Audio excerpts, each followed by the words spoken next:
करीब 8 साल पहले कानपुर के एक बड़े बिजनेसमैन की बहू का कत्ल हो जाता है। कार में लड़की की लाश खून से लथपथ मिलती है, लेकिन घटनास्थल से पुलिस को कोई सुराग हाथ नहीं लगता। कुछ दिन बाद लड़की की एक डायरी सामने आती है, जिससे हर एक रात से एक एक कर पर्दा उठने लगता है। एनबीटी ऑनलाइन की खास क्राइम सीरीज में मैं सिद्धार्थ आज आपको सुनाऊंगा 8 साल पहले कानपुर में हुए हाई प्रोफाइल मर्डर केस की कहानी, ज्योति श्याम दासानी हत्याकांड की कहानी। बने रहिए हमारे साथ इस वीडियो में। 27 जुलाई 2014 रविवार का दिन, हर कोई मौज मस्ती के मूड में। कानपुर शहर का बेहद पॉश इलाका। पति पत्नी पीयूष और ज्योति भी अपने संडे को खूबसूरत बनाने का प्लान करते हैं। रात करीब 10 बजे दोनों अपनी होंडा एकॉर्ड से निकलते हैं और सीधा पहुंचते हैं बेहद स्टाइलिश वरांडा रेस्टोरेंट में दोनों खाना ऑर्डर करते हैं, कुछ वक्त बिताते हैं और फिर रात करीब 11:30 बजे वहां से निकल जाते हैं। कार में ज्योति पीयूष को लॉन्ग ड्राइव पर चलने के लिए कहती है। पीयूष पत्नी की इस फरमाइश के लिए हामी नहीं भरता, लेकिन ज्योति जिद ठान लेती है। फिर भी पीयूष नहीं मानता और पीयूष घर का रास्ता पकड़ लेता है। होंडा एकॉर्ड कार कंपनी बाग चौराहे से रावतपुर रोड की तरफ बढ़ती है। ज्योति का मूड खराब हो जाता है और वो संडे की रात मस्ती करना चाहती थी, लेकिन पीयूष उसकी बात नहीं मानता। कानपुर के बेहद अमीर परिवार से ताल्लुक रखने वाले पीयूष और ज्योति की शादी 2 साल पहले ही हुई थी। खैर, ज्योति और पीयूष कौन हैं, उनके परिवार में उनके अलावा और कौन कौन हैं, ये मैं आपको बताऊंगा। फिलहाल बात उसी दिन की, यानी 27 जुलाई 2014 की। रात के 12 बज चुके थे। दोनों कार में थे, लेकिन अब दोनों के बीच कोई बातचीत नहीं हो रही थी। गाड़ी घर की तरफ बढ़ रही थी, लेकिन अब अगले ही पल जो इन दोनों के साथ होने वाला था, दोनों ने उसकी कल्पना भी नहीं की थी। अचानक गाड़ी के सामने कुछ बाइक सवार आ जाते हैं और जबरन पीयूष की गाड़ी रुकवाते हैं। बाइक सवार बदमाश पीयूष के साथ मारपीट करते हैं। ज्योति चीखती है, चिल्लाती है, लेकिन वो लोग ज्योति का भी मुंह बंद कर देते हैं। उसके बाद वो पीयूष को सड़क पर छोड़कर कार वहां से लेकर फरार हो जाते हैं। वो ज्योति को भी अगवा कर ले जाते हैं। पीयूष कार के पीछे दौड़ता है, लेकिन थोड़ी ही देर में कार आंखों के सामने से ओझल हो जाती है। वो ज्योति के फोन पर फोन लगाता है। बेल बजती है। ज्योति फोन उठाती है और बचाओ बचाओ मुझे बचाओ कहकर चिल्लाती है। किडनैपर उसे जान से मारने की धमकी देते हैं और फोन काट देते हैं। पीयूष फिर फोन लगाता है, लेकिन अब कोई फोन नहीं उठाता।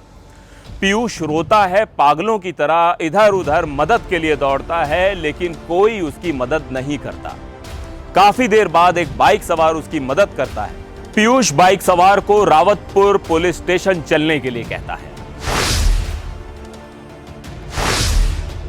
अब आगे की कहानी ध्यान से सुनिएगा, क्योंकि अभी तक जो आप बीती मैंने आपको सुनाई, ये वो कहानी है जो पीयूष ने पुलिस को बताई थी।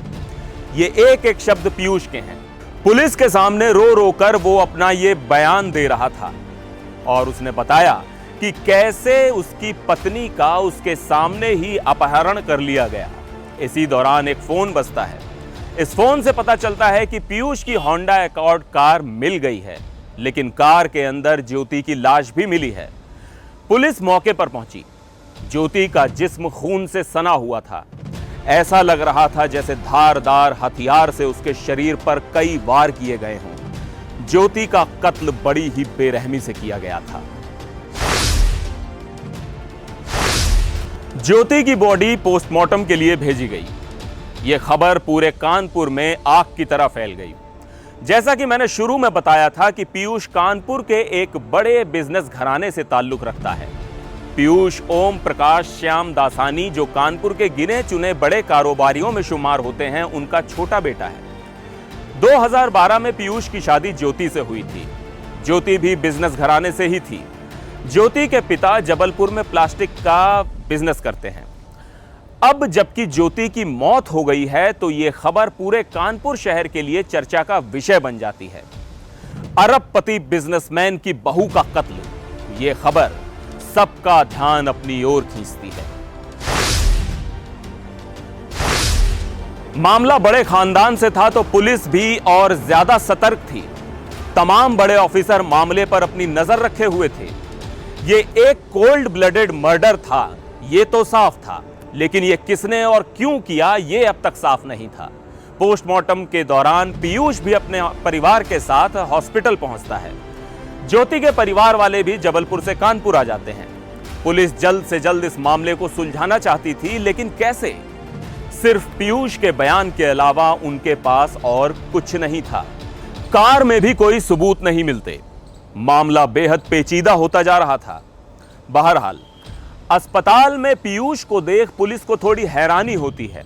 कुछ देर पहले पीयूष ने दूसरी शर्ट पहनी हुई थी और अब वो किसी और शर्ट में था। एक तरफ वो लगातार रो रहा था तो दूसरी तरफ उसका शर्ट बदलना पुलिस को थोड़ा हैरान करता है। पुलिस इस बात पर भी हैरान थी कि जब किडनैपर्स ज्योति को अगवा करके ले गए तो पीयूष ने तुरंत पुलिस को फोन करके सूचना क्यों नहीं दी। मौका है वारदात से महज 500 मीटर दूर एक पुलिस चौकी थी, फिर पीयूष उस चौकी में क्यों नहीं गया?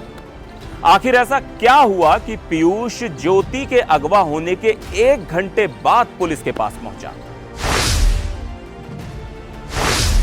पोस्टमार्टम में यह साफ हो गया कि ज्योति का कत्ल किसी धारदार हथियार से किया गया। ज्योति के शरीर पर 17 बार हमला किया गया ताकि किसी भी कीमत पर वो बच न पाए। 4 पेट में, 4 गर्दन पर, 2 सिर के पिछले हिस्से में, 4 पैर पर और पीछे हिप में चाकू के 2 घाव मिले थे। इससे अंदाजा लगाया जा सकता है कि कातिल ने कितनी बेरहमी से यह मर्डर प्लान किया था। पुलिस ने अपनी जांच जारी रखी। उस रेस्टोरेंट की सीसीटीवी फुटेज खंगाली गई जहां ज्योति और पीयूष आखिरी बार पहुंचे थे। सीसीटीवी फुटेज में दोनों खाना खाते हुए नजर आए, लेकिन जितनी देर भी वो दोनों वहां बैठे उन दोनों के बीच एक भी बार बात नहीं हुई। पीयूष बार बार किसी से फोन पर बात कर रहा था। पुलिस को यह साफ हो गया कि दोनों के बीच सब कुछ नॉर्मल नहीं है। चीजें वैसी नहीं थी जैसी पीयूष ने बताई थी। ज्योति का मर्डर हुए 2 दिन हो चुके थे। कौन था ज्योति का दुश्मन अब तक यह साफ नहीं हुआ था, लेकिन शक अब पीयूष पर था। पुलिस ने पीयूष के कॉल रिकॉर्ड निकलवाए। पता चला कि हत्या वाले दिन पीयूष ने एक ही नंबर पर 150 मैसेज भेजे थे। इसके अलावा एक और नंबर पर भी पीयूष की लगातार बात हो रही थी। कॉल डिटेल से यह भी पता चला कि इस एक नंबर पर ही पीयूष अक्सर लंबी लंबी बातें करता था। तो आखिर यह नंबर था किसका और पीयूष का इससे क्या कनेक्शन था? इस नंबर को चेक करवाया गया तो पता चला कि यह नंबर मनीषा मखीजा नाम की एक लड़की का था। मनीषा कानपुर के ही एक बिस्किट व्यापारी की बेटी थी। मनीषा के पिता का पीयूष के बिजनेस से भी कनेक्शन था। अब धीरे धीरे बात साफ हो रही थी। मनीषा के साथ पीयूष का एक्स्ट्रा मैरिटल अफेयर था। तो क्या मनीषा ने जलन के मारे ज्योति का कत्ल करवा दिया? अब पुलिस के पास 2 नाम थे कत्ल की इस गुत्थी को सुलझाने के लिए। एक पीयूष श्याम दासानी और दूसरा मनीषा मखीजा। दोनों बेहद ही बड़े घराने के बच्चे। ज्योति मर्डर केस न सिर्फ कानपुर में बल्कि पूरे देश में चर्चा का विषय बन गया। हर कोई इस मर्डर केस को जानने के लिए बेकरार था। आखिरकार हत्या के तीसरे दिन पुलिस ने पीयूष और मनीषा मखीजा को गिरफ्तार कर लिया। दोनों को साथ बैठाकर पूछताछ की गई। न पीयूष कुछ बताने को तैयार था और न ही मनीषा। पुलिस का दबाव बढ़ता जा रहा था। धीरे धीरे पीयूष की घबराहट उसके शब्दों में झलकने लगी और आखिरकार उसने माना कि मर्डर उसी ने प्लान किया था, क्योंकि मनीषा के साथ उसके अफेयर में ज्योति रोड़ा बन गई थी। इसमें उसने 4 लोगों की मदद ली और उनसे कहा था कि तब तक चाकू मारते रहना जब तक उसकी सांसें ना उखड़ जाएं। इस काम में पीयूष का साथ दिया उसके ड्राइवर अवधेश और एक हाउस हेल्पर रेणु ने। पीयूष ने अवधेश को ज्योति के नाम की सुपारी दी थी और अवधेश ने ही इस प्लान को अंजाम देने के लिए रेणु की भी मदद ली। मनीषा को पीयूष के पूरे प्लान की जानकारी थी। रेस्टोरेंट में भी वो मनीषा को ही पल पल का हाल बता रहा था। वीडियो की शुरुआत में पीयूष की बनाई हुई कहानी मैंने आपको सुनाई थी, लेकिन अब जान लीजिए उस रात असल में हुआ क्या था। दरअसल जब पीयूष और ज्योति घर के लिए निकले, उनके साथ ड्राइवर अवधेश और हाउस हेल्पर रेणु भी थे। रेस्टोरेंट से जब खाना खाकर वो लौटने लगे तो पीयूष और ज्योति पीछे बैठे हुए थे। अवधेश गाड़ी चला रहा था और बगल वाली सीट पर बैठी थी रेणु। कार रेस्टोरेंट से घर की तरफ बढ़ी, तभी थोड़ा आगे चलकर अवधेश ने गाड़ी रोक दी और ज्योति पर चाकू से वार कर दिया। ज्योति घायल हो गई।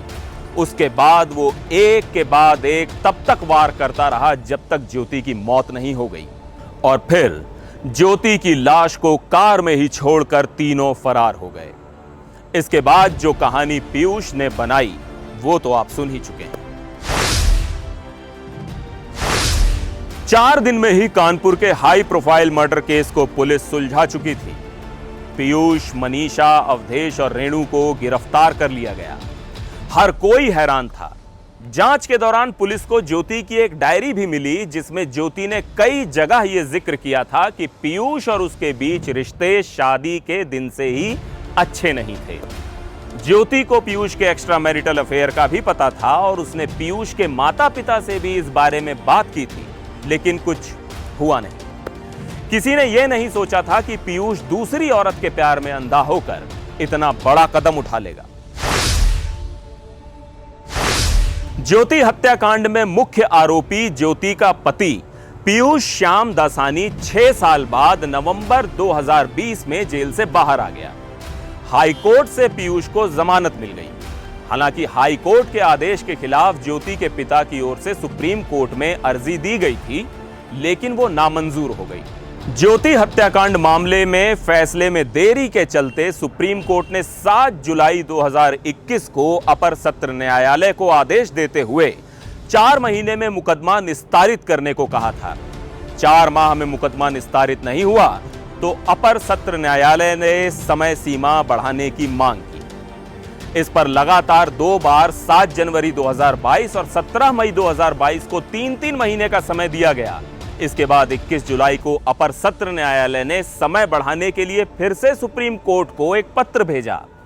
इस पर सुप्रीम कोर्ट ने सख्त रुख अपनाते हुए अपर सत्र न्यायालय को अंतिम बार 3 महीने का समय दिया। साथ ही यह भी कहा कि हर हाल में इन 3 महीनों में मुकदमे का फैसला किया जाए।